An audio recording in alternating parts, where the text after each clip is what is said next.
电视机前的观众朋友，走进天津卫视的大型情感节目《爱情保卫战》。先让我们来看看今天我们情感疗愈团的老师们都是谁。大家好，我是于波红。从爱情走进婚姻，爱情依然是婚姻的润滑剂。大家好，我是新唐米娜。愿有情人相爱容易，相处不难。认真倾听，真诚服务。大家好，我是赵川。大家好，我是曹鹤阳。情感生活遇烦恼，打开电视看爱宝。哎呦，好！大家好，我是你们的老朋友徐伟。想要被爱，放低姿态。接下来让我们请出今天的嘉宾朋友，有请。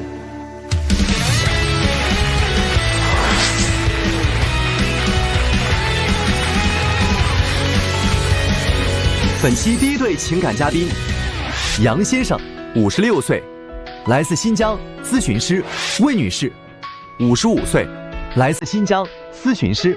他们的感情遇到了什么难题呢？我太太跟我这么多年来，没有过过一天好日子，我就想让她离开我。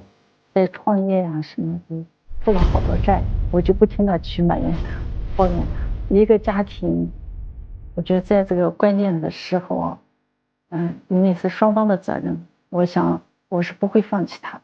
他对我越好，我心里面就内疚，我就想让他离开我。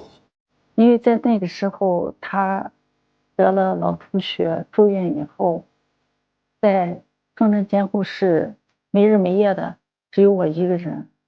我想在那些日子我都不知道咋样扛过来的，但是在这个时间已经过去了，我更不能离开。今天来这儿是为什么呢？我太太跟着我这么多年来，真的没有过过一天好日子啊！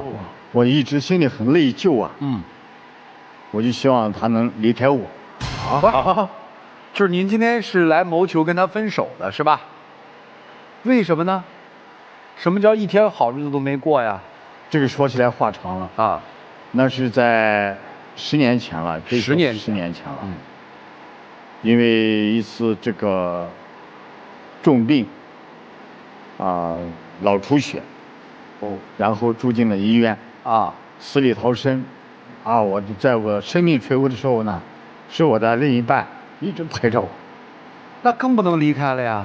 因为3个月我们都结婚了，因为我脾气很大，3天一大吵，4天一小吵，只要我喝点酒回来，他没好过的。再一个，我在单位上班，每天是看到的是，很快乐的那些员工在一起。那回到家里呢，他又不爱说话，总觉得没话说，看哪不顺眼，经常就吵架。所以呢，我就拼命的工作，突然那我也就每一次也朋友多呢，也想做生意啊。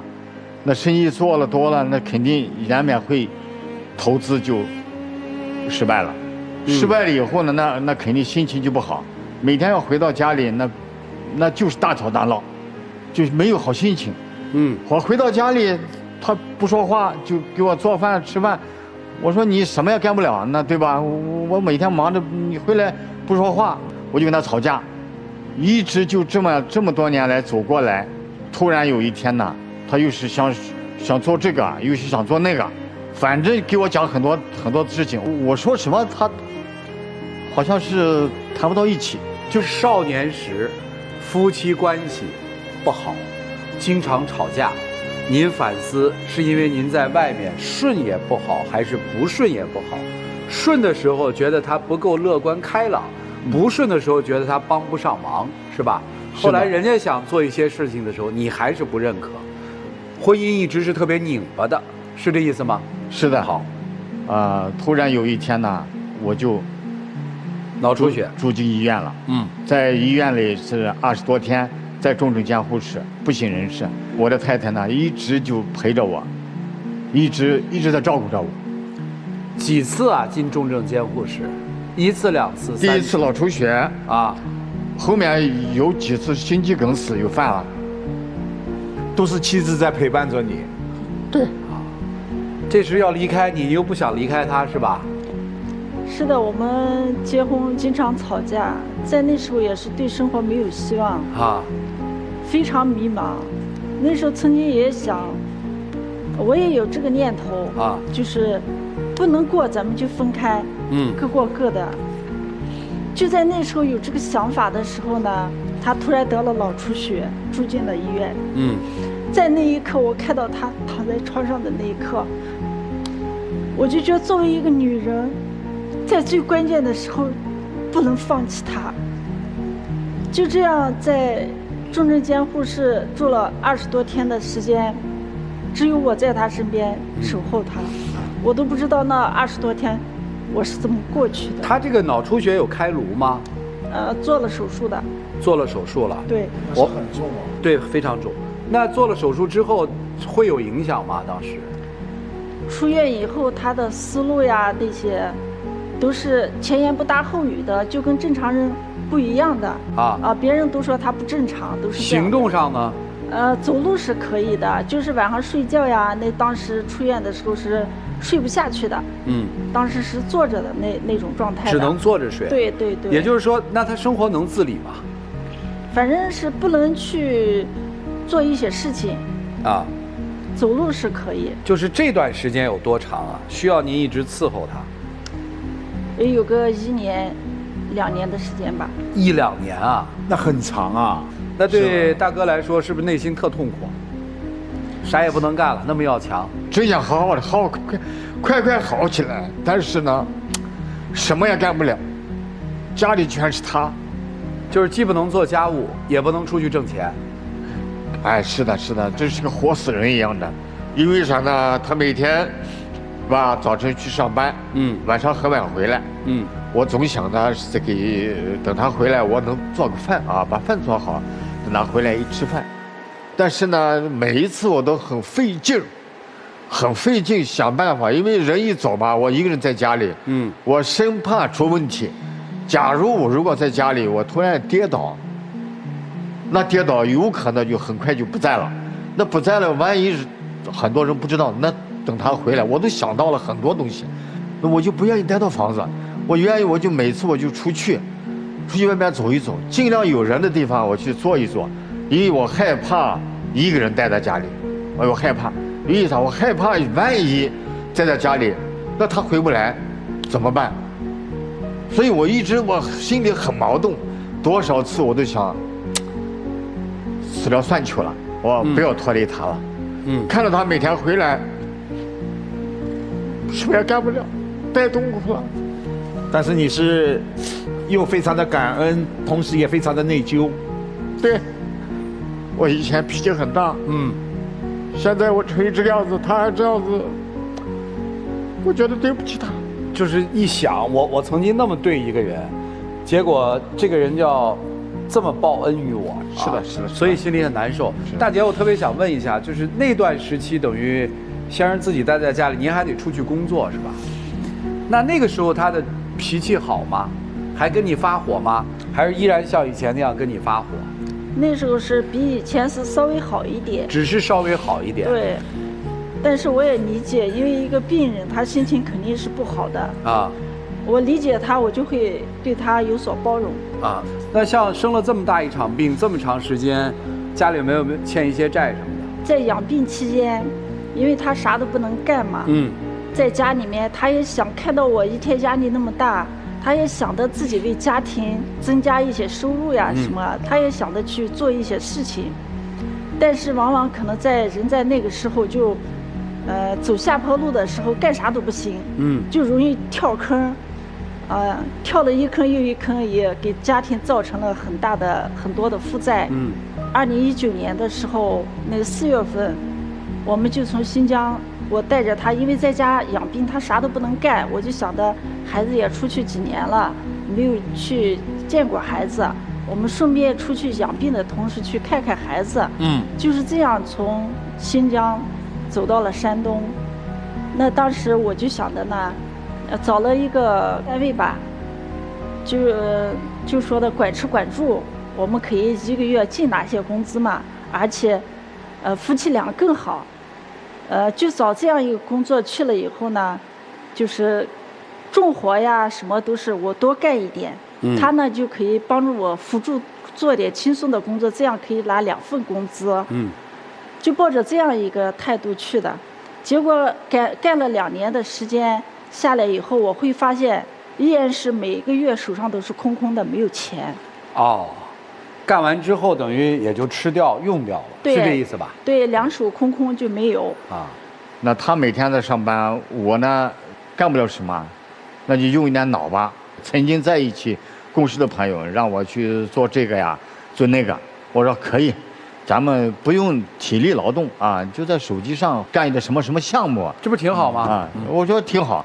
完了以后就按照我的朋友去做，没想到那个他就把钱投进去，完了以后就没了，这不到一定的时间都没有了，钱投进去都没有了。哦，就是错误投资了。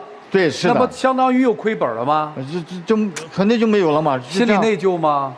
我以为是按照我的想法去，能把挣一点钱，能让他别那么费劲，不要那么。想不到又踩坑了啊！又一坑又踩了，哎呀，这个也不可能，也不好意思给他说嘛。我以为我可以帮你减轻负担，没想到我给你带来的是更大的包袱。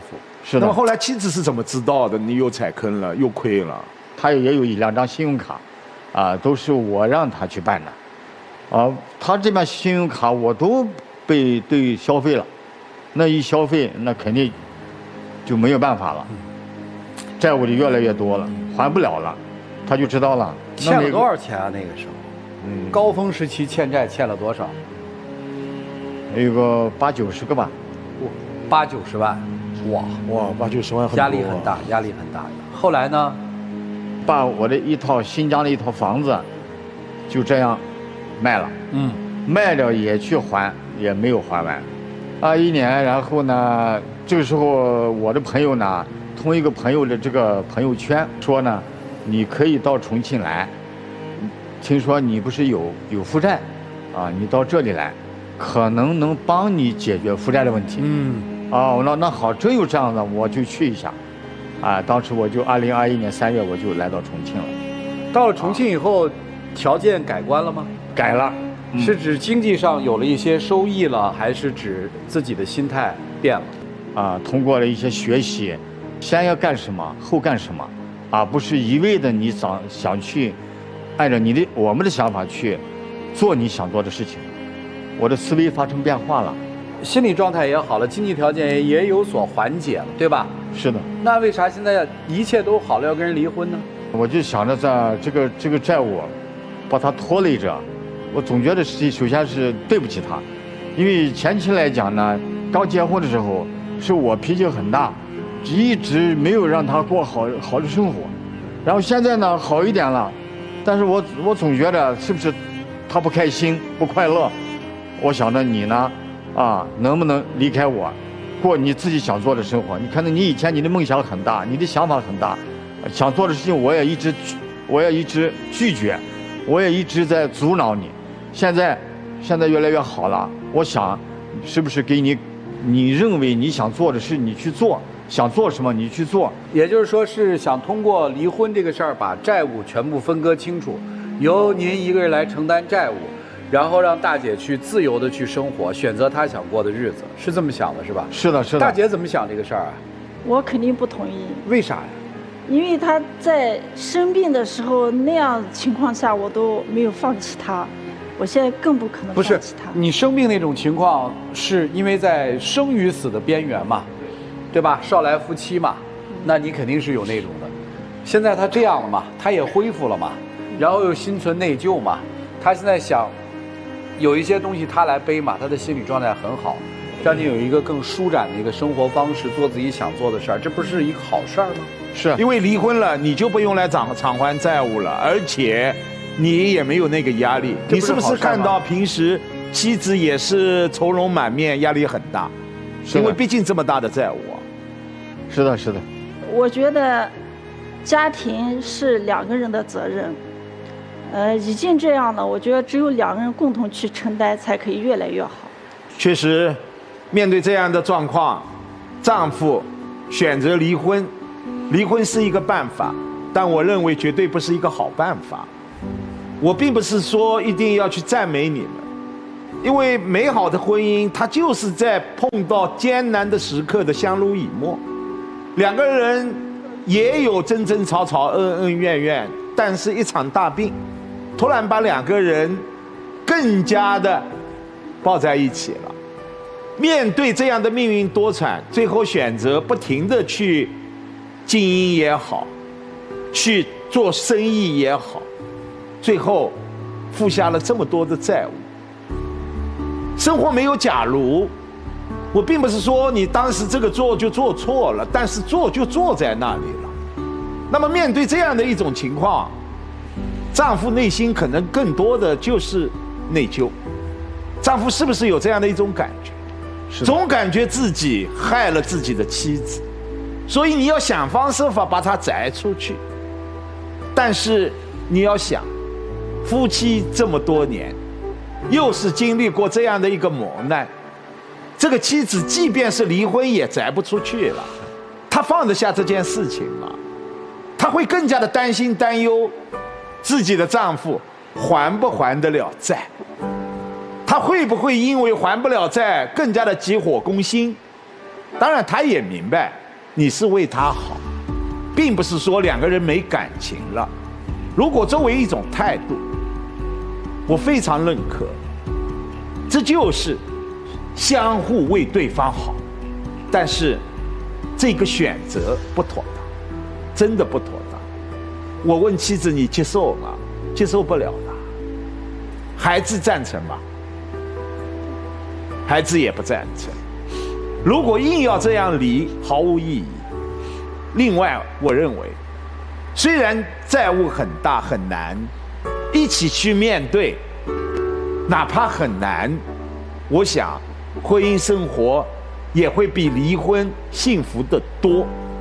我希望你今天能在这里放弃这样的念头，谢谢。咱这位哥哥还一如既往的自大、自以为是。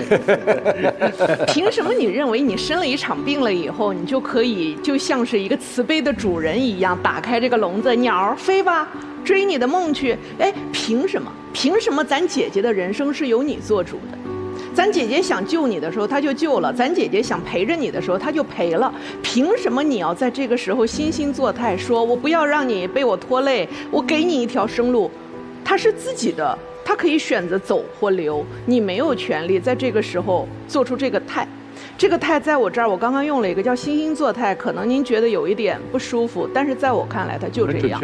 你与其在这儿哭，说我拖累了你，我对不起你，你去给我拖地去。对呀。你与其在这里说，哎呀，我这一些年让你跟我吃苦了，你给我揉肩啊，你别动嘴，你动手啊。我爱穿旗袍，你给我拍照啊。我爱盘头，你来帮我在后头弄卡子呀。这叫做你心里有我，你真的忏悔了。否则我就觉得是一个自尊心极强的男人，接受不了自己生病和成为妻子的包袱的时候，要反复试探的惺惺作态。我要再考验一下我老婆，老婆债务我背，你走。然后我老婆再讲义气的来一句说，不，我不走。何必呢？有意思吗？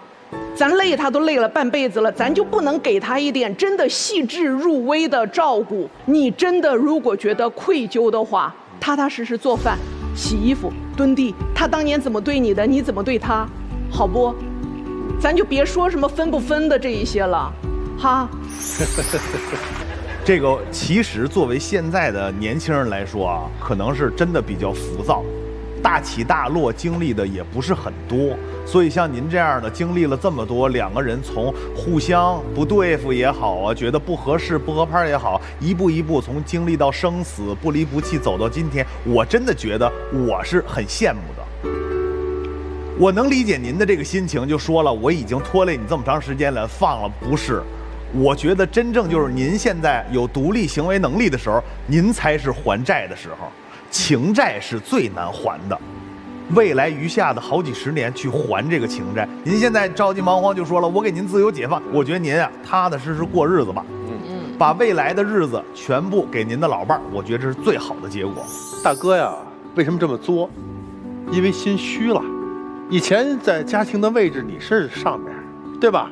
然后大姐绝对是任你摆布的，就拿在极端情况下，您还投出去就亏了80、90万这事儿来说，您可够狠的。现在突然觉得不对呀，其实实际这个家现在靠谁呢？柯大姐，你真是不想承认这个事实啊？怎么办？我得整点动静出来。如果我要是投资成功了，哎，我位置就稳固了。那可我现在不行了，我怎么办呢？好吧，以退为进吧。你看我多么对这段感情多么的付出，为了你我可以承担所有，但是没有意义。婚姻啊，是由4种情组成的：爱情、亲情、友情、恩情。请问你觉得你要把这段婚姻结束，哪个情您承受得起？您问心无愧。所以与其啊故作姿态，不如踏踏实实，让自己那颗一直异动的自大的心呐，咱们就回归现实，别飘在空中了。咱整点实际的，对大姐好点，是吧？然后呢，咱多多沟通，哎，多多一起做点力所能及的事儿就行了。记住，别去冒进，什么事儿多跟老伴儿商量商量，好不好？好，享受婚姻吧。讲一故事，问一问题，好吧？有一个妻子出了车祸，成为植物人，丈夫一直守在身边，守了10几年，终于有一天妻子被唤醒了，醒了，好了。在他妻子恢复了这个行为能力之后，所有人都赞美说这个男人真的好爱他老婆啊，好爱啊，不离不弃，他提出了离婚，就离掉了，啊，这不是一个故事啊，这非常真实的一个新闻事实。丈夫提出了离婚，丈夫提出了离婚，这为什么非要跟他离婚？你看你伺候他10几年啊，对啊，那个时候都不离不弃。他说了一句话，他说因为我这10几年没有自己的生活。我的生活里只有他，我现在愿意追求我自己的生活。我记得这个新闻事件发生的时候，曾经在社会上引起了非常广泛的讨论，就每个人站在每个人不同的角度，都说了自己的一些观点和看法。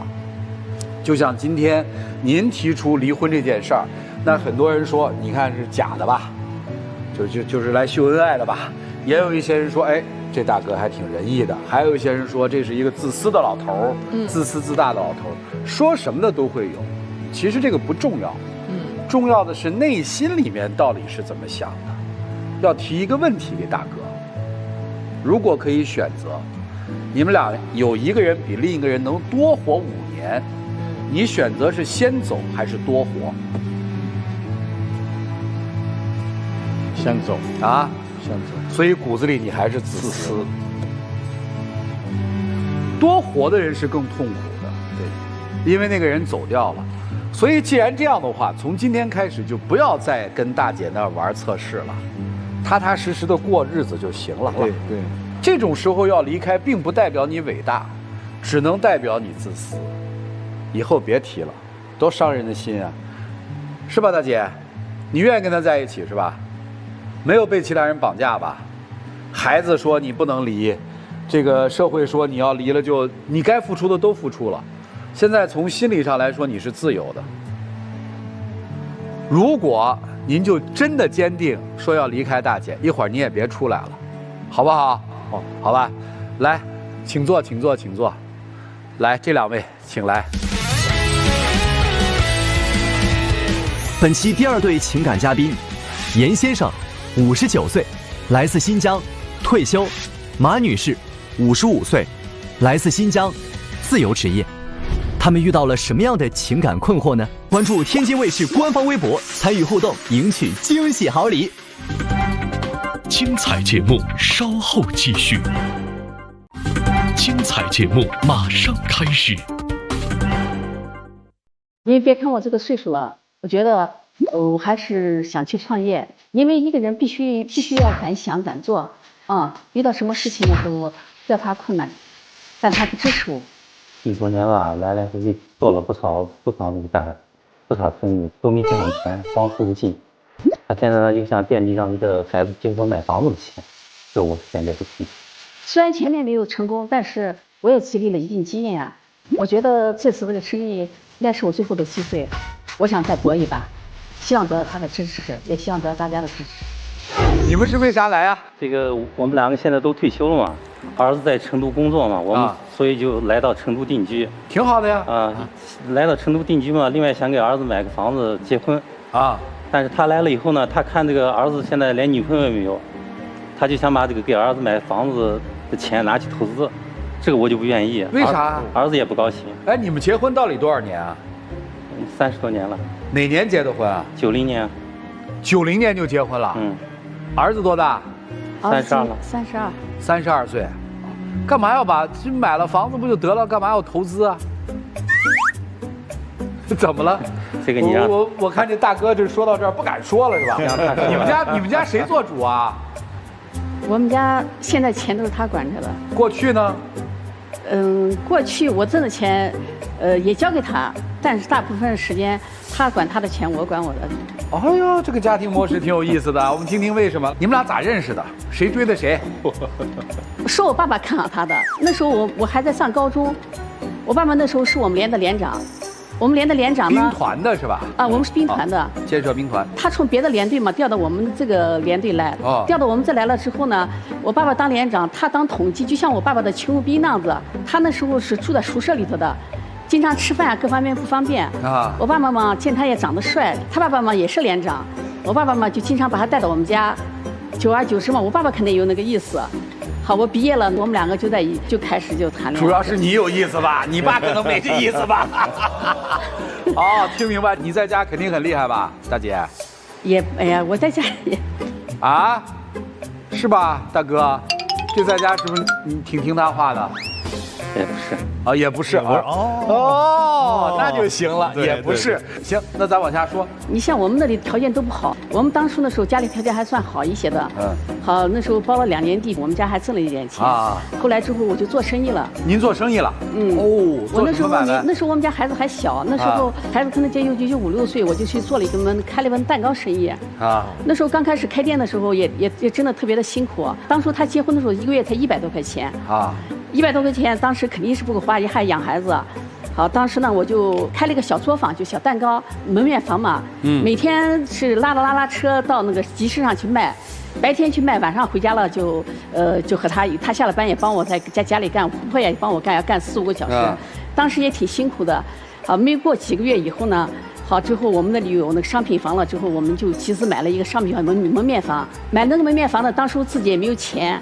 没钱呢，好，这时候，他的哥哥呀，他爸爸妈妈，还有我们家的爸爸妈妈，都给我们借了些钱，好，斗钱买了，把那个门面房买起来了。买起来之后，我自己反正是开始开店。开店的时候也相当的辛苦，每天起早贪黑。但是2、3年的时间呢，我们也就把这个楼房的钱全部挣好了。那是挣的第1桶金的时候。在那当时还是挺不错的。女企业家是吧？女企业家的创业也不算是女企业，就当时来说嘛，就像个小老板，也就在当时。您那时候一天挣多少钱啊？那时候嘛，反正是每一天的那个营业额嘛，也就是在500至1000之内。哪年？那时候97年、98年代吧，90年代这个钱不少了。您那利润多少啊？1年下来也有个几万块钱吧，随随便便。就那时候的万元户。好，接着往下听。之后呢？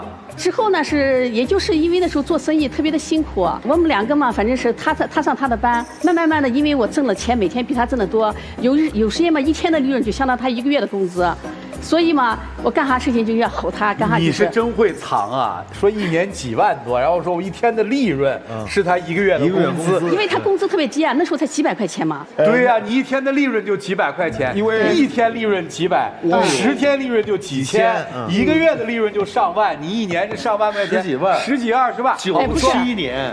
那时候反正是就是对他，反正是他人，反正是。咋说呢？就爱看书，就是从小呢，反正是挺知书达理的人对我们反正也挺好的，就是严重我说啥嘛，他就是随声附和就行了，一般没啥家庭矛盾。矛盾来呢，就是因为后来不是我经常要去体会啊，我们地方小，经常到我们的首府乌鲁木齐去提货去。有一天嘛，就是我们那里晚上3点钟发班车，他呢经常爱和一帮朋友爱喝酒。我经常嘛就说他，我说人要有点理想，要喝酒嘛，你和领导去喝酒。走的也是那个，但是他不这样的，经常和他们那一帮子胡跟经常喝。有一天晚上我也骑过去，都快2、3点了，他还没有回来，因为晚上孩子他家还小嘛，我当时就特别生气。当我第2次再叫他的时候，他还在喝酒，气得我没办法，一下把桌子给他掀掉了。把桌子掀完之后，当时他跟着我回来了，气得也没办法哈。最后第2天我就提回去，我想我这么辛苦挣钱，你还这样子啊？图个啥啊？对，心里就是特别的不平衡啊。我说我这么累干哈？我总是这样想着，要能找上一个稍微轻松点的活，不这样子就好了。后来的之后哈，慢慢不是就接触到做直销了嘛？转行了？那时候还没有转行哦。但是听别人说1年能挣多少挣多少，心一动，把店门也关了。1年挣上的把挣的那些钱，过了几年不是就门一关哈，之后就跟着别人去搞那个去了。当时先生同意吗？他不同意啊。好，不同意。他不同意，他没办法呀，因为当时是我挣的店，他也管不了我那么多，好就那样子。前前后后也得几年下来，把家里的10几挣的那些钱也全部挥霍完了，又灰溜溜的又回来了。也就是说，您这买卖还不是说一直好，对，后来也败过，就失败了嘛，这不是？对，就败完之后呢？败完之后呢，重新没钱了呀，后来没钱了，那咋办？那不从教就业又重新干呀，又重新开始开小作坊，又开始干。这期间之后又加盟了美容院，又开了糕点，又开始挣钱，又这样弄来弄去，好慢慢挣点钱。后来又到市里头去，又和朋友开农家乐。又开 KTV， 您挺能张罗的，我是女企业家嘛。对，然后能做的他都做了。对，这别在你们业者。对，真的是瞎折腾。后面都没挣上钱。你这话打击太大了，不带这样的。我们正听得津津乐道呢，当故事听，他跑底，这叫跑底是吧？跑底了。你跑底了可就不对了，大哥啊。然后呢，没挣上钱。因为是不是讲挣上点钱又投资，挣上钱又投资。农家乐那时候生意也是挺好的，就是因为当初也是接的别人店，后来也不知道其中的很多的原因，慢慢的咱人是再加上那时候白嫖的人也多嘛，再说钱也没收回来，挣的钱是就那样子。后来又听别人说 KTV 挣钱，又借了些钱，然后加上自己的钱，又和别人干，做了之后，将来没想到是别人是个快倒闭的被我们接上，你肯定是生意就不行啊，没干多久。一下子又和我朋友又亏了很多的钱，这时候就败得一塌糊涂，就在家待了1、2年。后来之后又开始重新创业，他不是哪来那么多创业的原始资金？这不都败完了吗？败完了借钱呀，我的好朋友呀，然后我的闺蜜呀。你负债再去投啊？等于我这么算啊，第1次是面包房，第2次是直销，第3次是农家乐加 KTV， 现在算第4次创业了。不是还有美容院什么？美容院啊，这就都可以花在3次创业里了，那是一个阶段的嘛。大哥，那个时候他要投资，你同意吗？不同意。那会儿有债务吗？没啥债务，那都是我挣了的钱，然后又就投进去，反正等于白玩呗，就是最后。但是这一次你再钱没了，不是就是钱没了，他现在最初的钱没了，对，他现在还想继续投的话，就要负债了吧？啊，对啊，大哥是不同意，结果也没用嘛，没用了吧？刚才大哥还说我在家里说话我算话呀，没用啊。啊，第4次干嘛？第4次不是刚好我的腿不是摔断了嘛，就是开 KTV 的时候摔断了。我正好在家休息的时候，别人又给我讲了一个，刚好到别人是做理疗，我就看别人看养生还挺好的。我想这个岁数了嘛，都快50岁，那时候开养生馆的时候已经快50了嘛。我想这个岁数了，开个养生的项目，因为人都对健康这一块比较在行一点。我就在别人店待了，可能做养生的做了1个多月，然后我说，哎呀，这次考察这个项目还是挺不错的。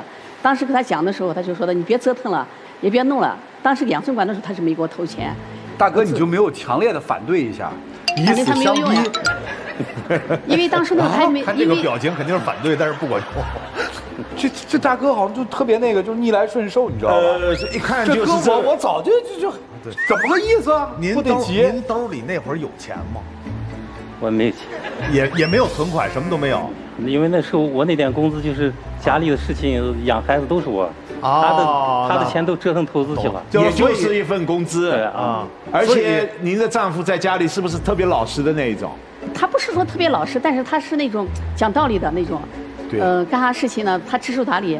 他就说我看你好好去折腾去吧。面对你不讲道理，他也无可奈何。对他也无可奈何。所以大姐的那个知书达理，我们把它翻译过来就是逆来顺受，特别听话。好，接着说养生馆怎么样啊？养生馆生意还真的挺不错的，挣钱了。因为这个挣钱了，因为当初那时候投资之前的时候，我把这个项目考察好了之后，刚好那时候互联网的时代嘛，我就利用互联网这个开始网络无线撒网，然后就开始拉客户呀，干啥各方面做的还是挺前期宣传挺到位的。我还没开店的时候，我当时手上就有200多个人要报名，就是开始要那个加上了。后来店一开一下就开起来了，开起来的生意也特别的好。这是个小店，小店没多久嘛，这时候当时因为在小区里头，别人有点不愿意，投诉我们了，投诉我朝，我就转成个大店，转成大店又要投资，因为自己手头上没那么多钱，又和别人合伙把别人有一个仓库，好，然后我们投资起来搞了一个养生馆，花了将近30万。哎呦，越做越大。我说这次一定能干个大的，多挣点钱。确实是如我所言，我和我朋友2个，反正是也就是短短的不到2年的时间，30万全部就回来了。赚回来了。赚回来了啊！这个钱赚回来之后，店里生意还是挺好的呀，那就又不安心了呀。哎呦，人赚了有点钱的时候，就想着，再做个大的。这个投那个投，把赚来的钱又投进去。好，后来嘛，你看大家也知道，到2019年，对，所以说生意就一下子就滑坡了啊，慢慢的，还有的钱没挣回来，也有的钱又投进去，就这样就成了恶性循环了嘛。然后我就就算了，就没有干了。负债了吗？也付了一些，但是不多，也就个几万块钱。行吧，所以这次要在成都给儿子买房子的钱是谁攒下来的？大部分都是他攒的吧，因为他闷头干大事儿，这才叫人生赢家。对，比谁活得长，谁是艺术家，对吧？比谁钱搂得住，谁是大富翁。对，我的天哪，这大哥厉害！老婆现在说把这钱给我，给我，所以就是回到最开始说买房要动这买房子的钱是吧？那就是要投资。他又看，因为我觉得我现在年轻呀，我有经验呀，虽然说失败了。所以您准备第5次创业投资了是吧？对呀。投什么呢？你管呢？要告诉你了，那告诉你的商机就没了呀。不是，我就去专家专业，因为现在这个东西，现在儿子又不结婚，以小博大呀，因为现在有做了这么多，虽然失败了，但是说还有经验，我还年轻呀。钱在这放着也是放着，先用着。对呀，人家不说嘛，梦想是想出来的，你只有想了才能实现呀，你不想怎么可能实现呢？那万一回不来了？对，哎呀，你想都不敢想，那你怎么可能能加呀？你这个任何投资它都有个投资周期嘛。当然，投资有风险嘛，对不对？大姐，他就是不给你的钱，你怎么办？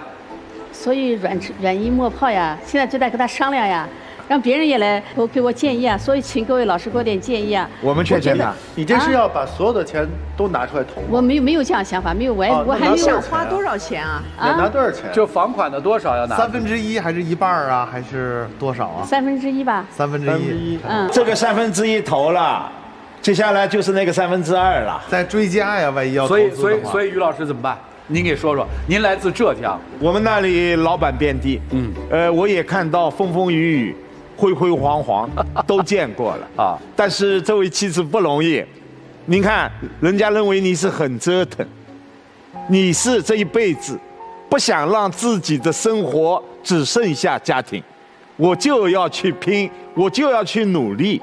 你也有过辉煌，但也有过失败，也有过经验，也有过教训，但是不要忘了，你认为自己很年轻，但毕竟55岁了。在这个过程当中，你看你的丈夫不容易，你失败的时候不离不弃，到了今天，对你的过去，他有埋怨，但是他无悔啊，因为你们2个人相伴走到了今天不容易啊。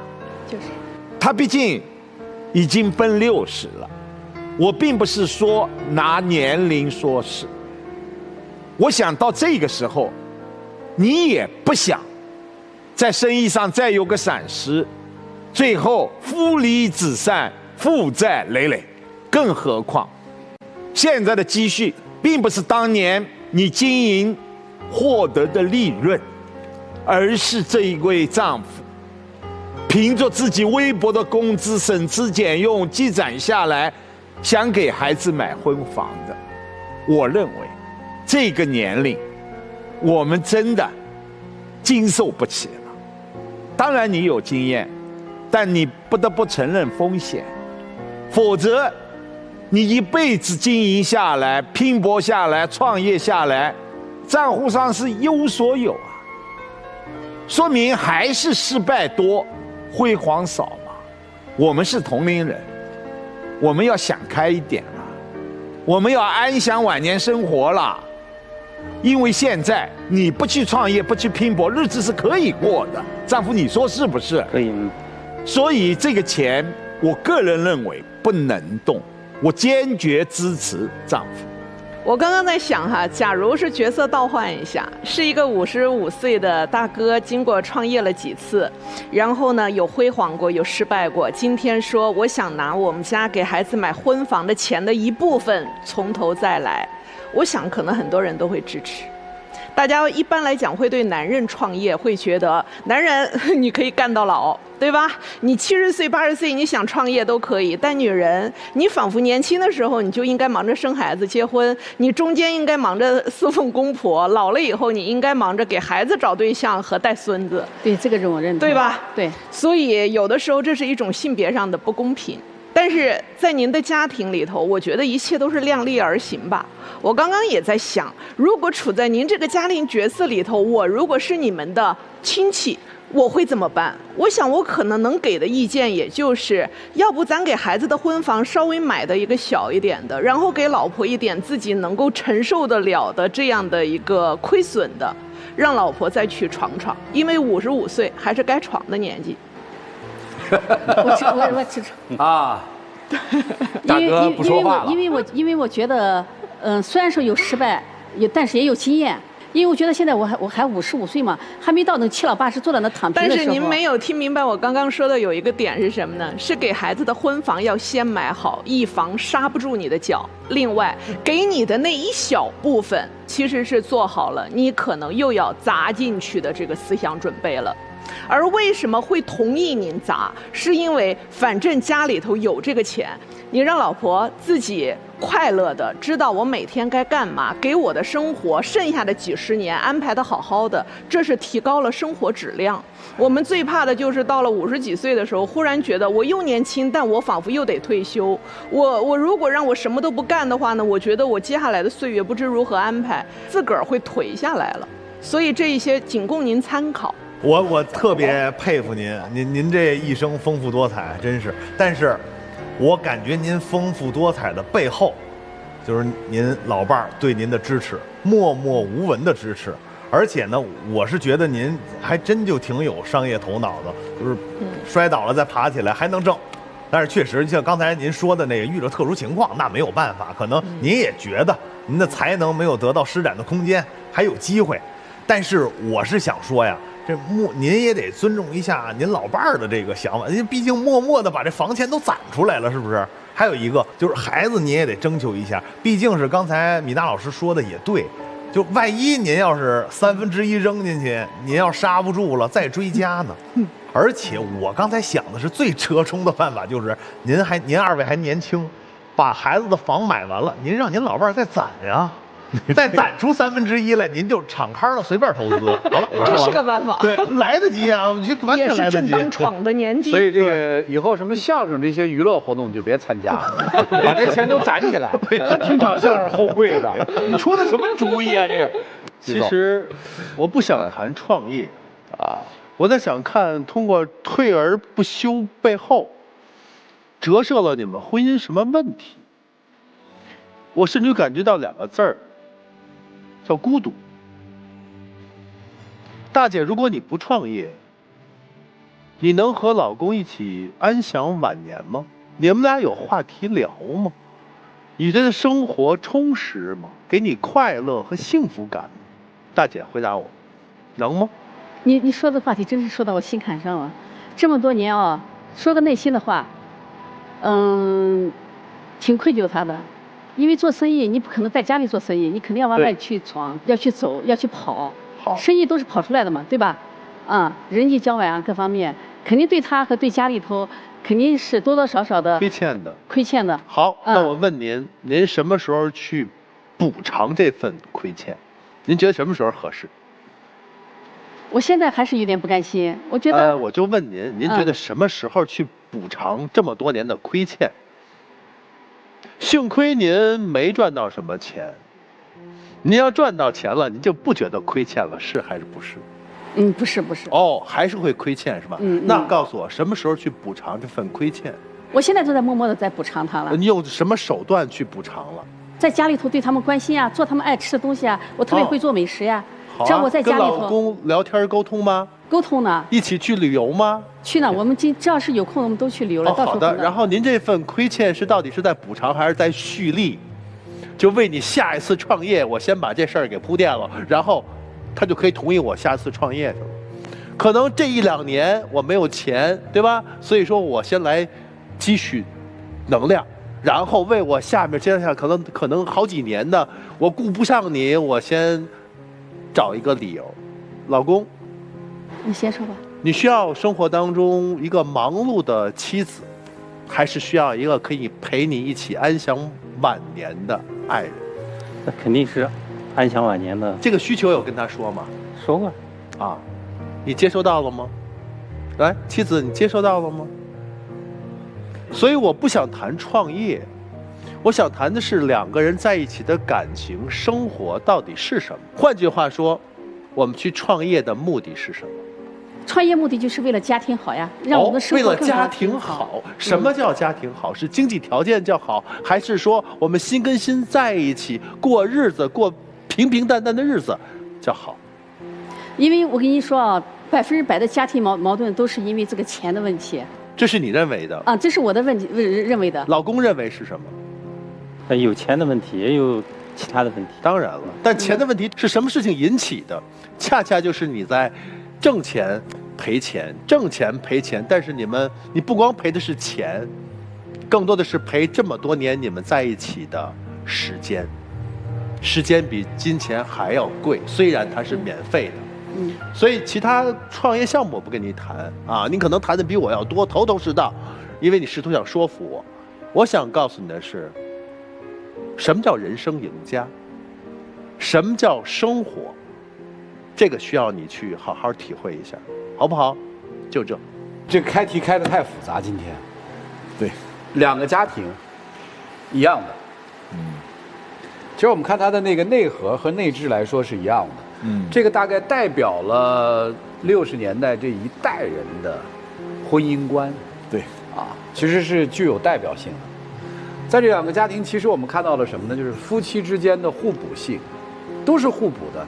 这个脾气暴一些，妻子顺一些、柔一些；这个妻子强势一些，这个丈夫包容心包容一些。所以你会发现到他们这个婚姻稳固的一个基石是在这儿的，在性格的这个上面的一个弥补或者叫互补，这是看到的第一层东西。看到第2层东西，我觉得真是对于中国人来说是一个新课题。对，为什么对于中国人来说是个新课题？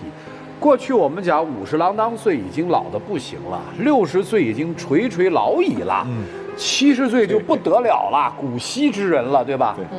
现在你看50多岁的还是朝气蓬勃。实际到了这个岁数之后，我们之前没有这种很好活的经验，恰恰在这个路口的时候，社会又变迁特别快，给我们提供了太多的可能性。所以我恰恰觉得55岁、60岁的这一波人，正好是可以开创一个属于自己的新时代，或者叫这个初老阶段新活法的人。所以活法是什么？其实不知道，就是每个人都在摸索。比如大姐，您现在要摸索的是，我能不能折腾我擅长的东西？买卖是您擅长的，那让你充实，对吧？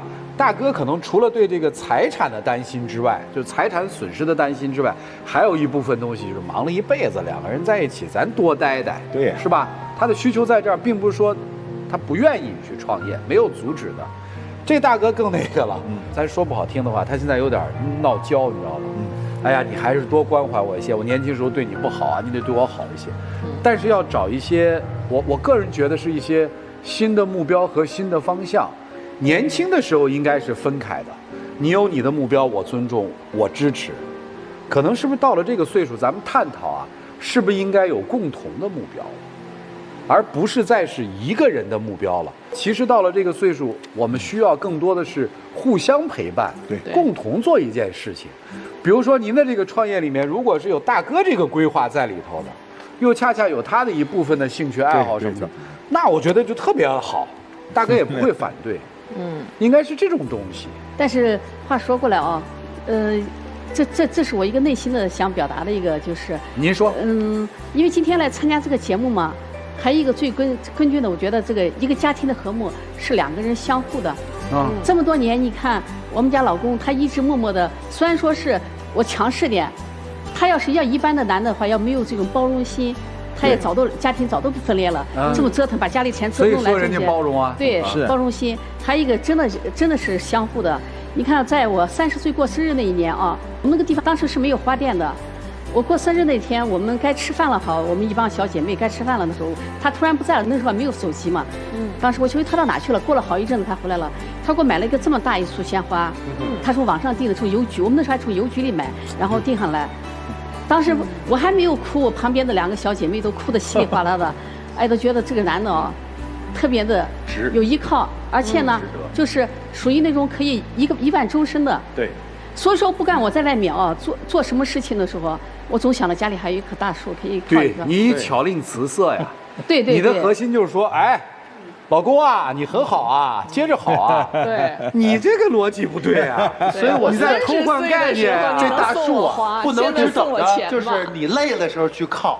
大树也需要浇水，也需要抱抱。听懂没有？不要老让大树听你的。行，反正既然你这么感恩，他今天不愿意，就顺着他又怎么样呢？你听了一回呗，所以感觉你没听过这个。这是还是两码事情。虽然是我感恩是他，但是做生意做了这么几十年了，都到老了，我觉得，我还没到那种7老80，因为还自己凭着这么多年的经验，我还是想再闯一下。虽然说他不支持我，但我不记恨他，因为他有他的理由。毕竟是攒点钱不容易，现在把这个钱掏出去也是个未知数。因为我想到刚到成都嘛，成都那个地方嘛，人多嘛，我想再做一个电商，我就想他再支持我一下，让我能在最后的这个。那人家何尝不想让你听他一回？如果你们选择了一个共同的项目，大哥觉得也有兴趣，也好玩，那你们就一起做这个，否则大哥绝对不投，绝对不投。大哥的需求其实特别简单，你真以为他是怕你赔钱呀？见过钱的人，陪着你起起落落过的人，他要的是这个吗？就是一辈子我都在顺从你，你就不能听我一回吗？对，就是你自己考虑吧。这里面其实创业那一部分是最小的那一部分。对，恰恰是说我们在人生这个拐点的时候。其实，如果看清楚了，这是人生一个新幸福的起点，因为孩子长大了，工作退下来了，活得相对滋润一些的，手里还是有一些闲钱的。世界又那么开放，可玩的地方有很多。你过去你说开飞机想过吗？没想过。现在可以啊，现在可以啊，低空开放了，对，商务飞机可以开了。过去想象不到的太多的事情，现在都面对你开放了。人生可以做的折腾和尝试的事儿太多了，为什么不能当一次新的开始，非要再重复和复制投资那点事儿呢？就是供你们考虑，好好商量，对吧？所以今天这个我们都是带着命题的啊。从今天开始，就不再提你离开我吧，我给你自由，您就出来。好吧。从今天开始，我们俩做事儿要绑在一起。而不是我老要自己去投资，您就出来，好吧？您说我要投资，您就别出来了，我们就知道个态度，好不好？谢谢啊，谢谢大哥大姐，来，请回，谢谢你们，请回。大姐听懂了哈，听懂了。大姐那买卖，你看，老公也不要了，这太，你这太啊！老公在思考，没太那个了，都很沉重。要不我投点？对，就大哥多少年被压制习惯了，对，知道吧？好了，电视机前的观众朋友，欢迎大家通过金鱼 APP 添加 APP 网络电视万事达手机客户端收看本期节目内容，来做预测。大哥还矫情吗？不会，那就是双出喽。不过双出。来看他们自己的选择，请开门。关注天津卫视官方微博，参与互动，赢取惊喜好礼。精彩节目稍后继续。精彩节目马上开始。看他们自己的选择，请开门。肯定出来了。哎，真好。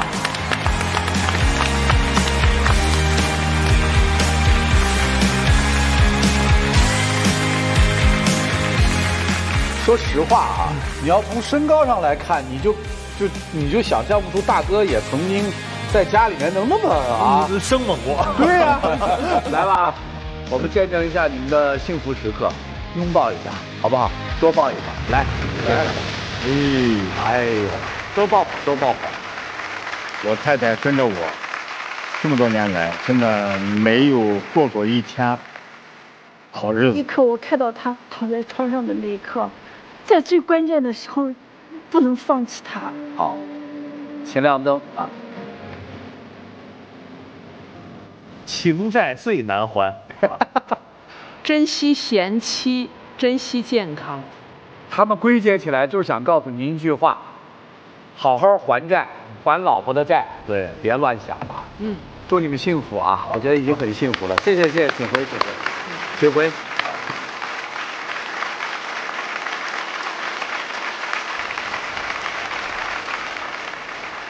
这个年龄，生活可以重新开始，会幸福的。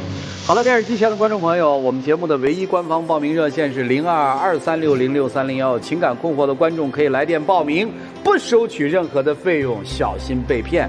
接下来我们当然要预测一下了，大姐还会继续投资吗？啊，我认为这一次大姐会顺自己丈夫一次。她要会的话，她可就不出来了啊。对啊。您是出来对吗？我是不出。出。好，就我一个人说不出。来，我们看看他们自己的选择是怎样的，请开门啊。肯定来了，啊，没了。现在还看不见。出来了，出来了。肯定的。怎么可能呢？怎么可能呢？这不代表不投资。我们想听听达成了什么共识出来的。我们两个就是说好了，他不投资了。大哥你厉害。不是，刚才我还是听你的话，我觉得你说的有道理。现在可以干的事情那么多，真的太多了，不需要非要把家里的钱拿上那么多去投资去。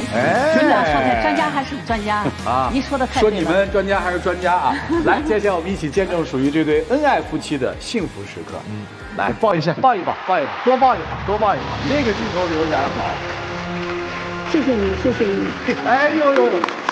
哎呀！来，请亮灯。这就是感情债。哎，你看大姐依依不舍，灯都亮了。哎呦喂！这样拿出1/3的房款，你们俩饶是相声，饶是别听相声了，饶使劲玩去，且玩了。对，大姐，您这辈子最好的投资，就是你老公，投资到了你老公身上，找到了他。谢谢你，谢谢。你是赢家了已经。不是你们就没说大姐她爹呀？眼光。世上千里马常有，伯乐不常有。这爹哈了个好，那是那个是吧？对，战略投资人。对啊！祝你们幸福啊！祝你们幸福！谢谢，请回，请回，请回。